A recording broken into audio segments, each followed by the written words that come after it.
साथ खड़े हुए कश्मीर के मसले में, लेकिन उधर वो कश्मीर में इन्वेस्टमेंट कर रहे हैं। वो बहुत बड़ी सक्सेस है इंडिया की, मैं ये समझती हूँ। मोहम्मद बिन सलमान साहब जब गए सऊदी अरब गए तो उन्होंने कहा कि मेरे ये बड़े भाई हैं मोदी साहब। और वो सक्सेस इस तरीके से है कि भारत ने first time ever in history अपनी जो एक्सपोर्ट्स हैं वो $400 बिलियन का टारगेट अचीव कर लिया। आपने सबसे पहले घबराना नहीं है।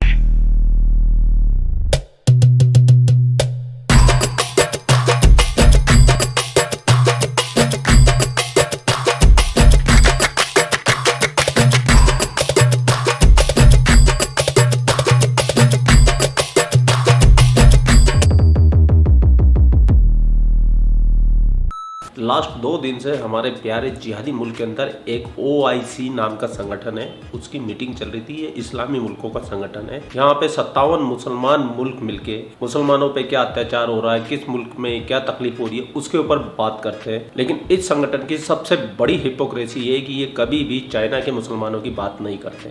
मैं जानता हूं, खासतौर से जो पाकिस्तान के सरबराह है मिस्टर इमरान खान, वो कभी भी उइगर मुसलमानों का नाम गलती से भी नहीं निकालते। जबकि इस OIC के इजलास के अंदर चीनी राजदूत विशेष गेस्ट थे। ये सब तो ठीक है, लेकिन कमाल की बात यह है कि UAE और सऊदी अरबिया ने अपना एक राजदूत अरे कहना क्या चाहते हो, OIC की मीटिंग में भेजा और वहीं एक डेलीगेशन इंडिया के अंदर भेजा इन्वेस्टमेंट करने के लिए। वो भी कहाँ पे? श्रीनगर में। एक तरफ तो सऊदी अरब UAE में बैठ के पाकिस्तान को खुश करने के लिए ये कह रहा है कि भारत को यूनाइटेड नेशन की करारदादों को फॉलो करना चाहिए। वहीं दूसरी तरफ ये UAE और सऊदी अरबिया अपना एक डेलीगेशन श्रीनगर में भेजते हैं वहाँ पे इन्वेस्टमेंट करने के लिए। और अगर UAE और सऊदी अरब श्रीनगर में जाके इन्वेस्टमेंट करेंगे तो पाकिस्तानी सहाफ़ियों को तो थोड़ा तिल मिलाना बनता भी है। तो उस तिल मिलाट का आप भी लीजिए आनंद और आपका भाई मिलेगा। मैं मिलता हूँ आखिरी में, और न्यूज वीडियो है न्यूज लवर्स के लिए। समझने की चीज है जिसको मैं समझता हूँ कि जिसको मुस्लिम दुनिया अगर रोक सकती तो वो रोकती, और जिसको पाकिस्तान ने भी बड़ी खामोशी से गुजार दिया है। और वो यह है जी कि जम्मू और कश्मीर में सऊदी अरब और UAE और हांगकांग के जो सरमायाकार हैं वो क्यों आ रहे हैं। देखिए, एक तरफ तो मुस्लिम वर्ल्ड जो है वो हमारी मदद करना चाह रही है। हमारे यहाँ पे उन्होंने जनाब एक बड़ा लंबा चौड़ा एलामिया जारी किया है कि जनाब हम पाकिस्तान के साथ खड़े हैं कश्मीर के मसले के ऊपर। लेकिन दूसरी तरफ अगर आप देखें तो वहां पे सऊदी अरब और UAE के बिजनेसमैन उस टेरिटरी में जा रहे हैं।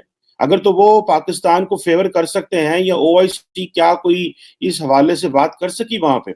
अभी भी जो इस कॉन्फ्रेंस में जिसको हम कहते हैं कि इंडियन ऑक्युपाइड कश्मीर या इंडिया के जेर इंतजाम जो कश्मीर है, उसमें UAE और वहाँ के बिजनेसमैन आए हुए थे। और वो तकरीबन मेरा ख्याल है उन्होंने कुछ 70,000 करोड़ की सरमायाकारी जो है उसका हदफ सेट कर दिया है। और जारी ये जो सरमायाकारी कॉन्फ्रेंस भी हो रही है वहाँ पे, और बिजनेस के हवाले से लोगों को कन्विंस किया जा रहा है, और ताकि सरमायाकारी की जाए लोगों को। और ये फ्रेंडली कंट्रीज हैं, ये वो इंडिया के फ्रेंडली कंट्रीज हैं। हांगकांग हो, सऊदी अरब हो, मुत्तहिदा अरब अमारात हो। उधर अरब अमारात वालों ने और सऊदी अरब वालों ने अपने फॉरेन मिनिस्टर्स भी भेजे हुए। आई थिंक UAE के फॉरेन मिनिस्टर्स भी नहीं आए थे। खैर एनी हो, कोई बात नहीं। UAE नॉर्मली पाकिस्तान की इन चीज़ों पे नहीं आता, क्योंकि उनको पता है पाकिस्तान इतना ज़्यादा डिपेंडेंट है UAE के ऊपर कि वो जाए ना जाए इनको फ़र्क कोई नहीं पड़ता।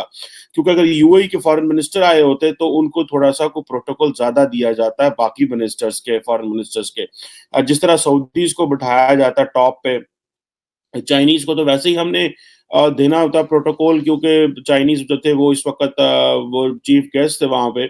और पहली दफा किसी OIC की कॉन्फ्रेंस में चाइनीज को बुलाया गया, बल्कि उसका भी rebuttal Chinese Indian foreign office ने दिया है कि जनाब मिस्टर वांग यी जो हैं वो हमारे जो कश्मीर के मसले पे क्यों बात कर रहे हैं। और ये एक इंटरनल मैटर है, जिस तरह बाकी लोगों के इंटरनल मैटर है। चाइना जो है वो तो उस पर बात ही नहीं कर सकता। वो बहुत बड़ी सक्सेस है इंडिया की, मैं ये समझती हूँ।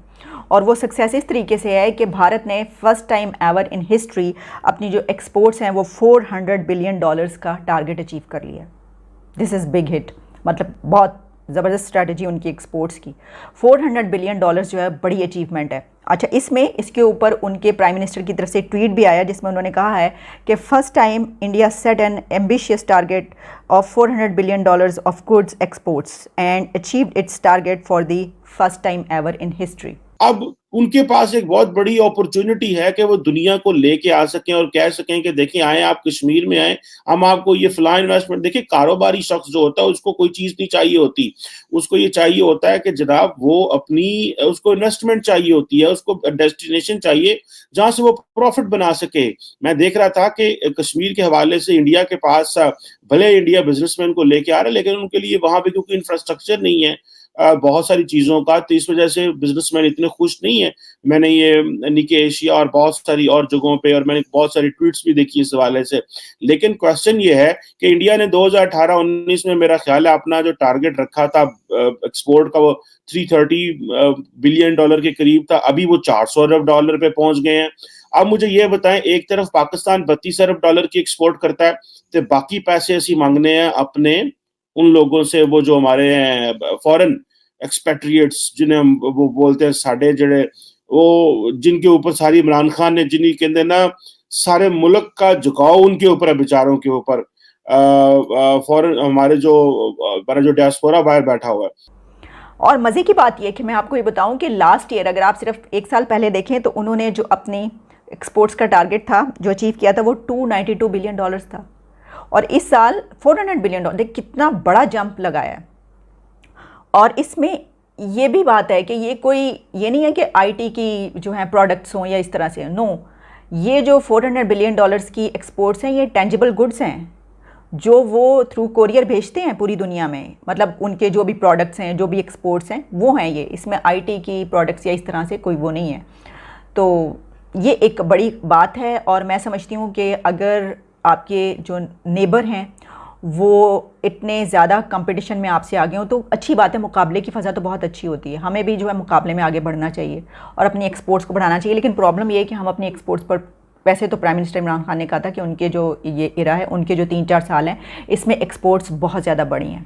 अब कितनी बढ़ी हैं ये मुझे नहीं पता, लेकिन मसला ये है कि एक तो हमारी एक्सपोर्ट्स हैं थोड़ी सी, और फिर हम कोई तवज्जो नहीं देते। हम देख लें ना किस किस्म के कामों में हम फंसे हुए हैं और कहाँ हम, तो हमारी एक्सपोर्ट्स, इसी को आप देख लें, जिस तरह मैंने बात की ट्रेड की, तिजारत की, कि वो दोनों कंट्रीज़ कितने एक दूसरे के दुश्मन समझे जाते हैं, वो अपनी ट्रेड जारी रखे हुए, लेकिन हमने अपनी ट्रेड जो है वो ख़त्म कर दी। हमने नहीं की। हम इतने बड़े चौधरी बनते हैं, प्रधानमंत्री बनते हैं, इसको क्या करना चाहिए कि हम कहते हैं कि नहीं हम तो नहीं करेंगे भाई, ये इन्होंने किया हमारे साथ, हम तो ये नहीं करेंगे, हम तो ये करेंगे, हम तो वो करेंगे वगैरह, इस तरह की चीज़ें चलती रहती हैं।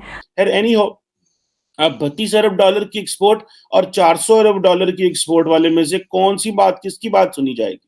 सिंपल सी बात है, वो $400 अरब वाले की एक्सपोर्ट सुनेंगे, या तो हो ना हमारी एक्सपोर्ट इस तरह के। देखें ये आज का जमाना ये है कि लोग सिंपल आपके ऊपर लोग देखते हैं कि आप फाइनेंशियली कितने ज्यादा तगड़े हैं। अगर आप फाइनेंशियली तगड़े हैं, आपकी गेम अच्छी है, आपकी पोजीशन जबरदस्त है, तो लोग आपकी बात सुनते हैं। अगर ना हो तो लोग आपको क्यों मुंह लगाएंगे? ये एक जारी बात है, एक सवाल है, मैं समझता हूँ जिसको ज्यादा से ज्यादा हमें समझने की कोशिश करनी चाहिए। अच्छा, अब एक तरफ हमने ये देखा कि जो सऊदीज या जो अरबी हैं वो वहां पहुंच गए, उन्होंने वहां पे ये जो कॉन्फ्रेंस में जो है वो पार्टिसिपेशन भी की और जो प्रोमिसेस हैं वो भी किए, और हमें ये सऊदी अरब ने लारा लगाया इधर इस्लामाबाद आके कि वो हमारे जो जिसे कहते हैं ना कि साथ खड़े हुए कश्मीर के मसले में, लेकिन उधर वो कश्मीर में इन्वेस्टमेंट कर रहे हैं। उधर आपको याद होगा जब MBS साहब जो है मोहम्मद बिन सलमान साहब जब गए सऊदी अरब गए तो उन्होंने कहा कि मेरे ये बड़े भाई हैं मोदी साहब, और पाकिस्तान आए तो कहा जी कि मुझे आप पाकिस्तान का सफीर समझें इन सऊदी अरब के अंदर। जारी बात है सियासतदान इस तरह की बातें करते हैं।